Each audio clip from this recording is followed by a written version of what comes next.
والله dhibaatooyin badan oo caafimaad ah yani qofka duusan balance diet cuninin ama cunno isu dheelitiran badankeena guryaha Soomaalida sida wada ognahay lagama cuno cunno isu dheelitiran. kusoo dhawaad ilmaha waa barnaamijkeena dunida mar barnaamijkeena maanta waxa martiin ugu ah coach Amira kusoo dhaw marka hore barnaamijkeena aragsan waa ku dhawaad barnaamijka aad u mahadsantahay marka hore waxaan rabnaa ogaano Amira waa tuma Amira waa hooyo Soomaaliyeed waxaana kamid ah health workers magaalada Muqdisho oo waxaan ahay shaqaale caafimaad waxaana bartay cilmiga caafimaadka khaasatan waxaan ahay nutritionist baajkayga labaadna waa lab ama waxaa bartay shaybaarka. Okay marka nutritionka ka hadalno bulshada waxaan isleeyahay wacyi badan kama haysano marka waxaan rabnaa inaan ogaano nutrition maxaa waaye يعني cilmiga cunnada qofka yani inuu barto ama wax badan uu ka fahmo nutritionka waa barashada horta cilmiga cunnada ani kan uu yahay inuu qofka barto cunno maxalaya muxuu yahay cunno yani qofka inuu barto nooc walba uu leeyahay maxaa isleedahay marka gabdhaha uu ka caawin karaan nutritionka inay bartaan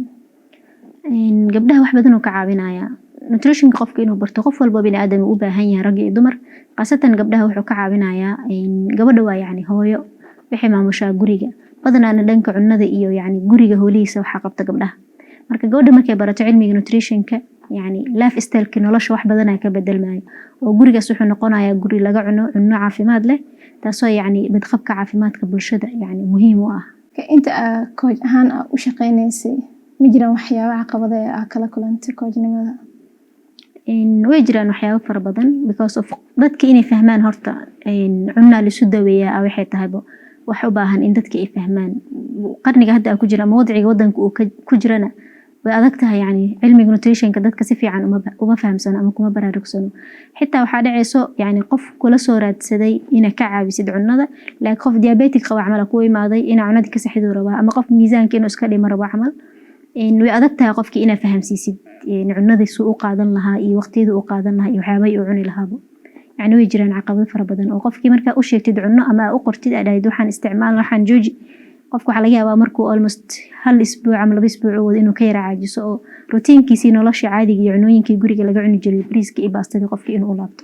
marka way jiraan caqabado fara badan maxay tahay xaaladii kuugu adkeyd ala kulantay inta nutrition ku dhex jirtay markii la dhaho inta soo mareen isbitaalada ama inta isbitaalada maraayay way jiraan kiisas adag oo يعني هبو ugu badnaatay ilmaha malnutrition ka nafaqa darada heeso yani ilmo badan oo aad u dandaran oo nafaqa dara heeso way jiraan hooyooyin yani dhiig la'aan darteed u geeriyoonayo dhibaatooyin fara badan oo taasoo yani sababna u ah yani dhanka cunnada way jiraan kiisas aad u fara badan kiiskii oo aad ahaan kuugu la adkaa wallahi kiiskii ugu la adkaa waa baby yar oo gobol laga keenay isbitaal la keenay oo arkay yani almost malnutrition inuu ahaa nafaqa daro darteed in yani calooshii la barartay cunugii oo cunadii qaadan waayay ilaa soondo lagu xiro waa akhiiran yani horteeda uu ku dhintay yani waa kiisaska ugu adkaa wuxuu marka xilligii kuugu farxada badnaa ee astri meeshan waa meeshii mudneed nutritionka waa wixii aad rabtay xilligaas dhahday oo aad ku faraxday inaad nutritionist aad tahay xilligu ahaa markaa dhameeyay jaamacadda kadib يعني waqtiyadii ugu farxada badneed waxa kamid ah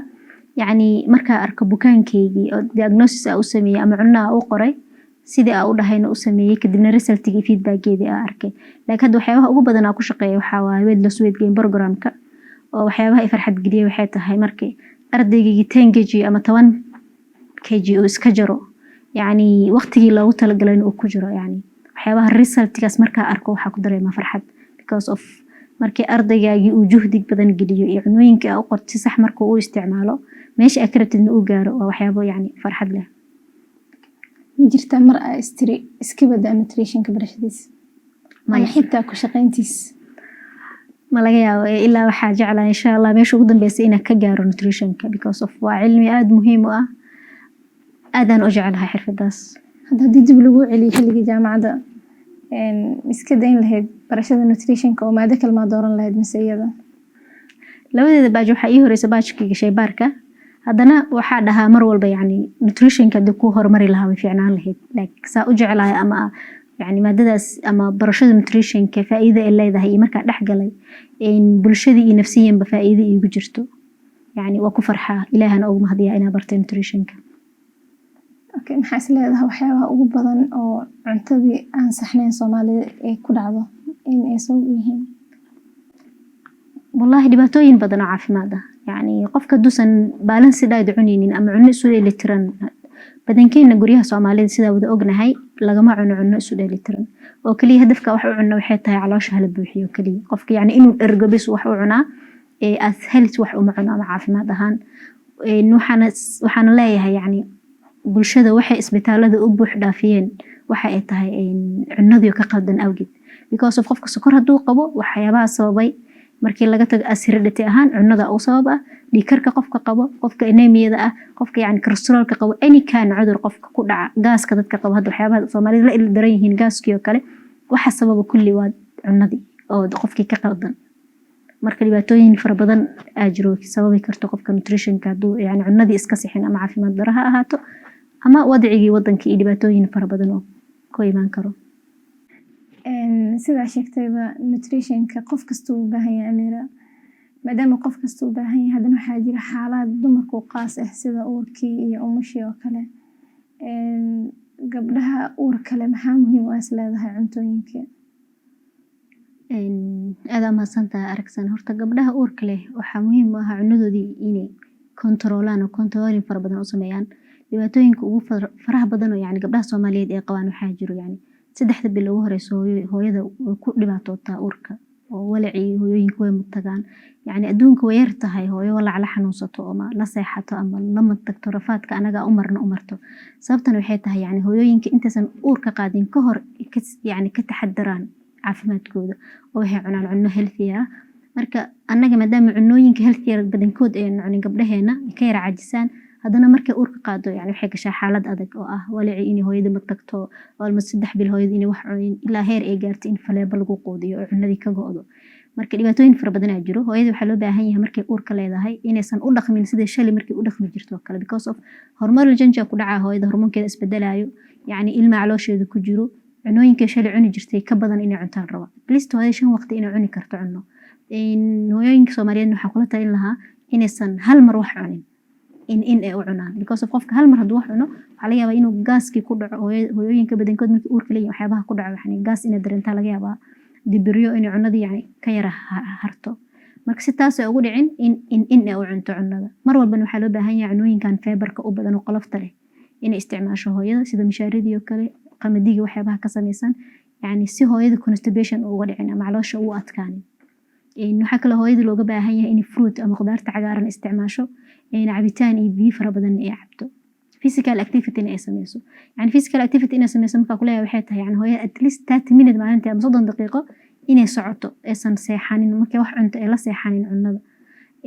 taa waxay ka caawinay like hada subaxdii camal liin bambeelmo inay cabto hooyadii ama wax yar liin dhanaan ay ku darsato hadday dareemaysan laba iyo waxyaabahaas because of xaaladkaas waa xaalad imaanayso oo yani dabiici ah maadaama hooyada hormoonkeeda isbedelayo sida shalay ahaan jirtay way ka duwan tahay marka inay ka hortag sameeyaan hooyooyinka subaxdii ku bilaabata camal liin bambeelmo taasoo energy siinayso yani dhiigeedina HB-geedu u fiicnaanayo secondly yani lalabadii iyo waxa ay dareemileedu ka hortagaa then inay gaajo iska ilaaliso wax yar kadib ay wax cunto cunnooyinkana any kind cunnada yani proteinkii inay cuni karto carbohydrate-ki ha u yaraado dooskiisa xitaa vitamin iyo minerals intaba in laga helo cunnadii marka ku dhahay vitamin iyo minerals iyo waxa waaye yani qofka khudaarta cagaaran inuu cuni karo proteinki inuu isticmaali karo waxa kale oo looga baahan yahay qofka inuu isticmaalo carbohydrate-ki any kind cunnada laga heli karo hooyada inay cunto xilliga walaca kale waxay u badan tahay hooyooyinka inay cuntooyinka qaran fiican maxaa xal u ah mar walba hooyada waxaa loo baahan yahay inay u fiiriso maxay qaadan kartaa because of hooyooyinka sida ognahay badankood totally cunnooyinka kama wada haraan oo qaar specific cunno inay nacdaa laga yaabaa cunnooyinka nacdo يعني iska dayn kartaa maalmaha ugu horeysa ay ku jirto xiligaas laakiin waxay cuni kartaa is leedahay waa cuni kartaa badiilka anaga cunto meesha ka cuni lahayn dhangalow iyo waxay cunayaan isbaandees iyo waxyaabo dhadhaan raadinay hooyadii taasoo hooyada u sababi karto inuu gaas ku dhaco maadaama way baahan tahay wax dhadhaan ay cuntay waxay sababay marka gaas inuu ku dilaaco taasoo keenaysa yani in lalabadii uu ku ziyaado xanuunkii uu ku bato marka si taas ay u dhicin wax ay is leedahay waa cuni kartaa sida mishaaridii oo kale waa cunooyin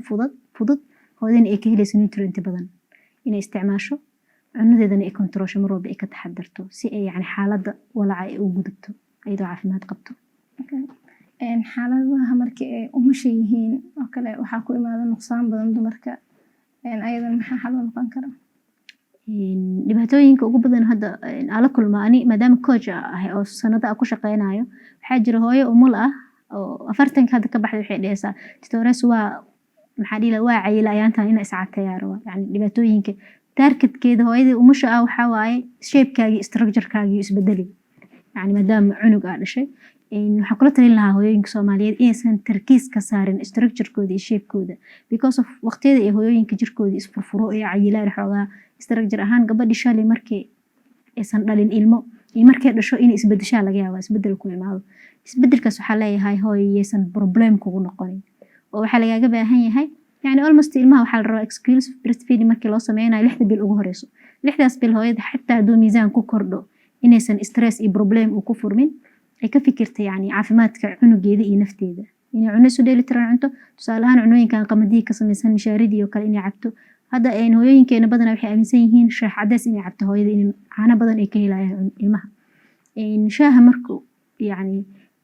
caleenta iyo shaah cadeys markay cabto hooyooyinka yani waxay ku sababtaa inay anemia noqdaan oo dhiig la'aan ku dhaco kaliya yani anaga waxaa ognahay wax yani dhaqan ah hooyooyinkii horaa laga soo gaaray waxaa leeyahay gabadha shaah cadeys cabto caano badan ay ka helaysaa badiilkeeda hooyada meesha shaah cadeys kaliya ka cabi lahayd inay يعني cabitaanada noocyadooda kala duwan ee shiidato anaga hadda wadankeena qani waayo oo fruit haysanaa inay fruitka shiitaan ee cabitaan camal u cabaan mishaarida inay isticmaasho hooyada soorta qamadiga laga sameeyay inay isticmaasho waxayna cunooyinkan fiberka ama qolofta leh hooyada waxay siinaysaa caano fara badan yani caano fara badan oo naaskeeda yeelanaya cunadeedan inay isku dheelitirnaato in case yani haddii isdheeso hadda wax cuntid ama fruit isticmaashid waa cayileene inaysan tarkiis ka saarin miisaanka koraayay ee ku fikirto caafimaad qabkeeda iyo kan ilmaha miisaan in la rido yani easy waa wax fudud waa 6 bil cunugaaga markuu ku gaara los gareyn kartaa 10 kg hadduu ku koro xitaa yani wax pressure badan maahan inay tarkiis ka saaraan caafimaadkooda taasaa muhiim ah marka hooyada hadday rabin inay cayisho waxaan kula talin lahaa in ayadoo cunadeeda isku dheelitiran isticmaaleyso waxyaabaha cunuga caano siinaayo isticmaaleysa haddana inay activity yeelato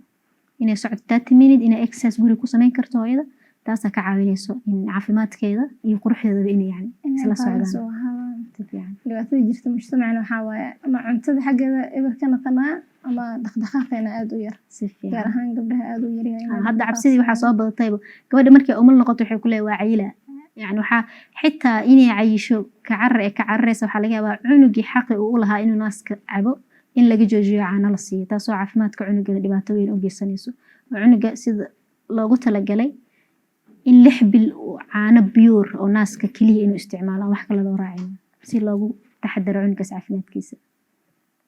laakiin inta badan haddii la cunuga caano kaliya hala siiyo waxaa laga in hooyooyinkii ay dhahaan war ilmahan anaga xitaa waa siisan jirnay dhibaatooyinka jiro waaye iyo fahamka yani hadda nutritionka iyo qofka caafimaadka markuu barto yani xitaa hooyada kuma baraarugsan cunuga markay masaasad wax ku siiso يعني dhibaatooyinka caafimaad oo imaan karo oo bakteeriyada ku dhacayso masaasad waxa laga yaabaa in hooyada iskiilowda afkiisa ka furan yahay second caano diyaarsan oo yani ilaahay diyaariyay oo isu dheelitiran iyo caano aad diyaarisay mar walba same ma noqonayaan isku mid ma noqonayaan oo waxa laga yaabaa hooyada caanahan in loogu targalo hal qaandi bar inay ku darto waxa laga yaabaa 2 qaandi 3 qaandi inay ugu darto isla cunugaaga ugu roono yani caano fiican oo seekasi taasoo yani caafimaadkiisa dhibayso cunuga marka hooyooyinka Soomaaliyeed waxa kula talin lahaa ayaga ha cunaan cunno caafimaad leh oo isu dheelitiran si caano naaskooda caano fiican u helo ilmahoodana ay u nuujiyaan caano fiican ilaa 6 bilna inay siiyaan cunuga masti waa markay weynaadaan maamooyinka oo 40 ay dhaafaan xaalad nafsiga ku dhaco jasad ahaan way isbedelaan ayagan maxaa kula talinaysaa hooyooyinka Soomaaliyeed waliba kuwa 40 gaar waxaa kula talin lahaa adduunka hadda 40 jir qof weyn ma ka ahan waa dhalinyaro marka u fiirisid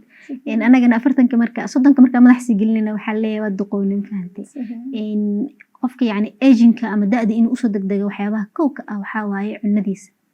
hadduusan qofka cunno isu dheelitiran cunin ama cunno caafimaad leh uu isticmaalin xitaa isagoo yar wuxuu u ekaanaa qof weyn inuu yahay marka hooyooyinka waaweyn ayaga iyo dadka la nool oo ilmahoodii ah waxaa kula talin lahaa inay ka taxadaraan waxay cunayaan oo cunooyinkooda isku dheelitirnaadaan carbohydrate-kii proteinkii vitaminskii mineralska intaba yani cunada uu cunaa waalidka in laga helo tusaale ahaan bariiska uu cunaayo yani koostadii in laga heli karo qudaarta cagaaran oo isticmaali karo cunooyinkan qolofta la siin karo because of qofka markuu weynaado ama 40ka kor uu u dhaafo yani waxaa jira cudurro fara badan oo ku imaanayo qofka tusaale ahaan inuu qofka yani arthritis wax loo yaqaan ama osteoporosis uu ku dhaco oo lafaha jilcaan dumarka iyo raggana badanaa marka loo fiiriyo yani dumarka u degdeg badan oo cudurkaas uu ku yimaada si dhaqsiya yani in hooyadii uu ku dhaco lafa xanuun ay kici karin inay iska cayisho qaybta dhexe ay ka cayisho camal maadaama activity aysan jirin oo guriga loogu shaqeynayo ama ilmahoodii howsha u qabanayaan waxaa kaloo ku imaan kara hooyo diabetic inuu ku dhaco camal sokortii oo kale dhiig karkii kolestaroolkii iyo xanuuno fara badan oo kansarada qaar ka mid ah xitaa qofkii inuu u imaado marka si looga hortago cuduradaas halista ah kow waxaa kula talinayaa inay cunaan cunno isu dheelitiran yani cunooyinkoodii in laga taxadaro waxyaabaha calciumta leh sida caanahii oo kalena in loogu roonaado la siiyo sidoo kale activity inay yeeshaan waalidiinta yani hooyada markay weynaato in activity la siiyo oo maalintii lasoo socodsiiyo at least 30 minute in physical activity yeelato in exercise guriga dhexdiisa ay ku sameyso inaysan yani ka fariisanin waxyaabihii routiinka u ahaa ama activity-ga ee lahayd shalay da' kasto maaragtay oo gabdhaha ay marayaan waxaa laga yaabaa gurigan inay iskula nool yihiin gabdho iyo wiilal laakiin wiilashii aysan xanuunsaninba inta badan laakiin gabdhaha yar da' kasta ay ku jiraan oo gurigaas ay ku nool yihiin ama anemia ku dhacdo ama xanuuno kale tabardaro badan ha dareemaan ay ku dhacdo maxaa u sababeynaysaa marka gabdhaha dhibaatada ugu badan waxaa waaye horta marka ugu horeyso cunuga intuu yar yahayna gabar had ahaato ama wiil ha ahaado siiba gabdhaha yani ilmaha agekooda iyo da-dooda iyo xilliga koriimada ay ku jiraan sida saxda ah caafimaad ahaan cunada dadka ay cunaan waaweyn inay isticmaalaan maahan almost ilmaha waxaa laga rabaa 5 waqti inay wax cuni karaan oo extra dadka 3 waqti ay cunayeen in ilmihii loogu daro laba waqti oo dheeraad ah si yani nutrientigii u baahnaayeen ay u helaan because of ilmaha way ka energy badan yihiin activity badan yihiin dadka waaweyn oo activity-gooda badan waxaa laga yaabaa cunadii hadda uu cuno 2 mar uu soo jiireeyo ama orod ay sameeyaan inay ka baxdo wixii ay cuneen teeda kale gabdhaha markii la dhahayo inta badan yani guryaheena lagama isticmaalo cunooyinka caafimaadka leh tusaalahan waxyaabaha fitamiinaadka ah lama isticmaalo irontii waxyaabihii lahaa yani guryahu ku yaryahay lama isticmaalo taas waxay sababay marka gabadha haddee shalay markay guriga joogtayna bariis iyo baastas ku cunayso waxyaabo fitamiinaada aysan cunaynin biri markii cycle-kii iyo xilligii yani oo qaangaarka la gaaro gabadhi dowrada ay u imaato yani waxay losgareynaysa ama bloodka ay losgareynaysa ama dhiigga ay losgareynaysa waxaa la rabaa badilkiis inay hesho haddaysan helin oo bariiska iyo baastada shalay ay cuni jirta ay cunto yani waxay sababi kartaa in uu ku dhaco anemia ama dhiig la-aan ay noqoto ama laag tabardare inay dareento markay weynaato oo hooyo uur leh noqoto camal tusaale ahaan hadda hooyooyinkeena uurka leh waxay u badan yihiin anemia inay noqdaan markay umulayaan oo badankood waxaa lagu shubaa dhiig taasna waxaa sababayso yani in hooyadii marka horeba intay uurka lahaydna cuno fiican ay cunayn waxaa laga yaabaa intay walaac ahaydna cunadii inay ka guurtay markuu caloosheed soo weynaaday gurigii dadka joogay oo kale inay u nooleedo 3 waqti la cunayo ay cunto bariiskii baastada qabeelka la cunaayay habeenkii rootiga la iska cunaa qalalan waxaa laga yaabaa yani inaysan ihtimaam badan isa siin oo iska dhigto si dadka caadi oo kale hooyo mar walba kaloriska ama yani miqyaaska loogu talagalay qofka caadiga inuu cuno mar walba inay ayada ka badato because of ilma ku dhex nool oo la qoodanayo wax ay qoodanayso marka waxa sababaya waxaas fitamiin la'aanta iyo qudaartii oo laga guuray qudaarta qofka haduusan isticmaalin waxaa kaloo loo baahan yahay qofka uurka leh yani inuu ku xiran yahay hospital oo kale ama MCH uu ku xiran yahay ay jirto weekly inuu aadi karo ama qofka inuu aadi karo yani bille taasoo sababaysa yani markii hooyada yani xaaladeeda ay la socoto oo caafimaadkeeda la socoto oo health care-ska santaradeeda ay aado yani waxaa laga yaabaa fitamiinaad kaniiniyaal fitamiino in la siiyo oo HB-geeda kor u qaadayo ka caawinayo markay umaleys in dhiig la-aan uu ku dhaco inay isticmaasho marka cunooyinkaas ka saxaan hadii ilaa hooyooyinka Soomaaliyeed dasakan ha ku xirmaan isbitaalo iyo dhakhaatiirtoodii hala xiriiraan si yani ay ugu dhicin dhiig la-aan u noqonin yani qof dhiig lagu shubo berito beryaha waxaa jira model ahaan inay usoo baxda umaleysaa in gabdhihii lagula talinayo social media inay iscayiliyaan ama ha noqoto xibnaha jirka kamida kale inay cayiliyaan su'aalo kale ku biyaal oo kale wejiga barari oo kale waxyaabo noocaas inay sameeyaan ama ayada ay isticmaalaan malab iyo waxyaabo kale taas caafimaad ahaan nutritionka maxaa waaye subxaanallah horta jir la kala cayiliyo ma jiro inta wax soo baranayna ma arkin yani meel ku qoran tahay oo qofka haduu cayilayo inuu wada cayila haduu saacatayna hal mar wada cato way jiraan dad iga codsanaya yani meelaha qaar jirkaa rabaa inaa iska weyneeyo ama iska cayilsiiyey maxay kula talinaysaa? Marka horta jirka la weynaado ma jiro, hadday jiraan waxyaabo lasoo sameeyena mar walba qofku wax natural markuu isticmaalo oo caafimaad ah iyo markuu wax chemical oo lasoo sameeyay uu isticmaalo isku mid maahan. inta chemicada qofku uu ka fogaan karo inuu ka fogaadaa fiican. Tasakan waxyaabo lasoo sameeyay marka kasoo tagno gabdhihii waxaa jiro gabdho isticmaalaya daawooyin loogu talagalay xanuuno in lagu daaweeyo ayagoo isticmaalayaan in ay isu cayiliyaan, taasoo kiisas badan aan aragnay isbitaaladana loogu keeno gabar yacni jirkeedii go'go'ay inay cayishay dildilaacday markay kusoo ag istaagtay yacni jirkeeda dheecaanka ka socda urkiisa aadan taxamuli karin, ma fahamtay? reason kalena maahan waxay ayada gacmaheeda ku doonatay oo daawooyin aan ku habbooneyn inay cabto si u cayisho. marka ilaahay mar hore quraankiisa noogu sheegay yani laqad khalaqna insaana fi ahsani taqwiim, ilaahay qurux midka ugu dambeysay asaa kuu abuuray, qof walba quruxdiisa intuu ilaahay ugu talagalay wuu haystaa. in case qofki inuu cayilo waa la rabaa, inuu iscaateyn waa la rabaa, goormee inaa fahamno horta. hadduu qofki underweight uu yahay oo normalkii loogu talagalay uu ka caateysan yahay waa masti qofki inuu yani miisaan isu daro si yani